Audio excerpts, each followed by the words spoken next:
j'avais fait ma demande de renouvellement de passeport. Depuis, le fameux document traînait au fond d'un tiroir. Jamais je n'étais partie. Trop d'occupations, d'amis et de connaissances qui exigeaient mon attention. J'étais comme ça.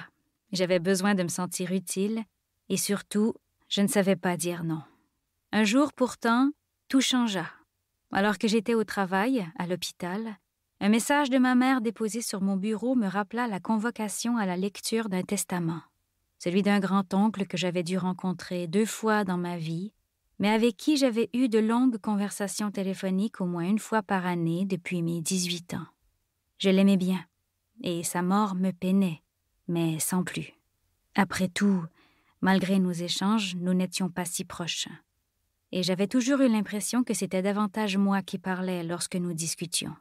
Peut-être que c'était ce qui lui plaisait dans nos appels. Je croquais dans mon croissant au jambon, le regard fixé sur la note, sans vraiment la voir.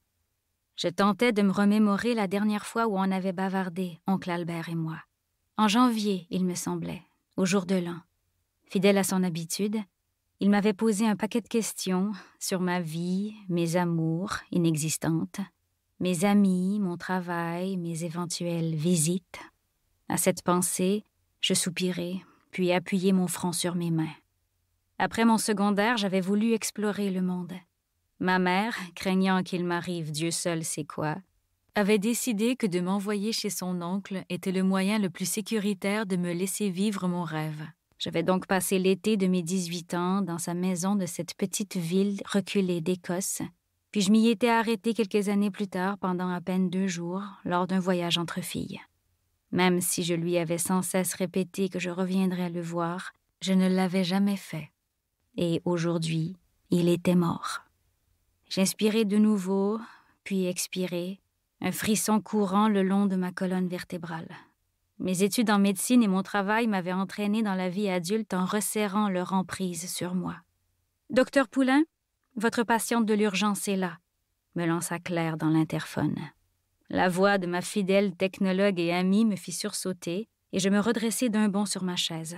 Je déglutis puis jetai un regard désolé sur mon repas. « Très bien, Claire, j'arrive tout de suite. » Je refermai le contenant de plastique et ramassai la note avant de la lancer dans un tiroir. Je réglerai ça plus tard. De toute façon, ce n'était pas comme si j'avais le choix. D'ailleurs, je ne pensais pas être capable de sortir oncle Albert de ma tête. Déjà que sa mort m'avait laissée toute bizarre, voilà que la culpabilité se frayait un chemin vers mon cœur et mon esprit. Quelle horreur! Je fermai quelques instants les yeux, refusant de m'attarder à cela pour le moment. Une patiente m'attendait et j'avais besoin de toutes mes facultés. Je me lavai les mains, enfilai mon sarrau, puis me dirigeai vers la porte. Elle claqua dans un bruit sourd, emprisonnant mes sombres pensées. N'oubliez pas de repartir avec votre livre audio offert, en cliquant sur le premier lien situé dans la description de la vidéo. Je vous présente également mon tutoriel complet et facile, du début jusqu'à la fin, pour obtenir le livre de vos envies. Et pour trouver la paix intérieure, et devenir maître de votre sérénité grâce à la relaxation, un guide vous est offert par Progress Elixir. Abonnez-vous pour découvrir quotidiennement de nouvelles expériences sensorielles. Merci à tous.